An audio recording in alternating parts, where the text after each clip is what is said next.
Welcome back. One of the most striking responses to the ISIS attack on Paris was Republican presidential candidate and Ohio Governor John Kasich's proposal to create a new government agency to promote, quote, Judeo-Christian values. It's now an idea he's amended a bit, and Governor Kasich joins me now. Governor Kasich, welcome back to Meet the Press. But I got to start with, when you say that phrase, we got to promote Judeo-Christian values around the world, particularly to the Middle East. In this atmosphere, it can come across as a little anti-Islam. Tell me why I'm wrong about that. Oh, Chuck, you need to calm down. What I have said is, when I look at Voice of America or Radio Liberty, what I've argued is the Western ethic. What is it about? It's about life. It's about equality of women. It's about the freedom of religion. It's not about going to church is not what I'm talking about. I'm talking about that every life has real meaning. And if you read more carefully, you would have noticed that I've invited moderate Muslims into this discussion as well. Now, I proposed some time ago a comprehensive plan to deal with ISIS, including boots on the ground, a coalition including Arabs, NATO forces, no-fly zones, sanctuaries, a lot of things. But I said we can win the battle of bullets. I have no doubt about that. But we have to also engage in the battle of ideas when we have many people, including many young people, looking for meaning in life somewhere other than in Western civilization. And I think it's the Western ethic, Western civilization that is under attack. They don't want to negotiate. This is almost a metaphysical battle where they're saying they want to destroy our very way of life. And I think it's important we communicate these ideas of the importance of an individual and equality of women and respect for education and respect for science. And we'll invite anybody in that wants to be part of that communication.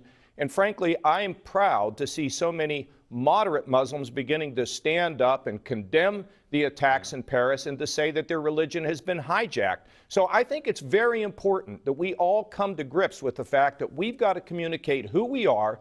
And while we believe in life, they believe that death somehow gets them to paradise. So not any new agency and not anything about going to church, about who we are as the West that represent freedom and life and progress. That's what we need to communicate to the world. Now, one of the criticisms, though, of making this about the West versus ISIS is you're leaving out a lot of people that would like to live in the Middle East as Muslims. That's this not is not true, about Western, Chuck. And it becomes a class of civil, this idea of that it's about a war against Chuck, a civilization. Chuck, read Bernard Lewis, okay? He will tell you that there was a time when Islam did represent science and progress and education, and most of them do. So we not only want to go alone on this, but we want to agree and work together with people who share the view that the path to murder does not get you to paradise. And in fact, it's the path to the elevation of the individual and the ability to live a life bigger than yourself. Look, Chuck, I tell you, I have been arguing all along we need a Gulf state type coalition, including Arabs. We need to work closely with the Jordanians, the Saudis. We need to work with the Gulf states, the Egyptians. We need to have a coalition and destroy ISIS on the ground. I've argued for no-fly zones that would include the Kurds, would include also Jordanians protecting these sanctuaries so these refugees do not have to leave their country. But I'm also saying that when we win the military battle, what comes next? You all ask, what comes next?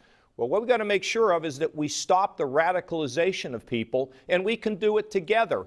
Everybody who believes in civilization and the Western ethic and the ability to embrace the importance of the individual's lives here on Earth. Are you concerned that that the frontrunners in this race are basically casting all of the Republican presidential candidates in an unflattering light when They're not casting me that way. Well, let me ask you, where is the outrage on some of the comments about rabid dogs, on the idea that, hey, who is standing up on this? What is happening in your party, sir? Chuck, as you know, I've been in a virtual war with Donald Trump over these things.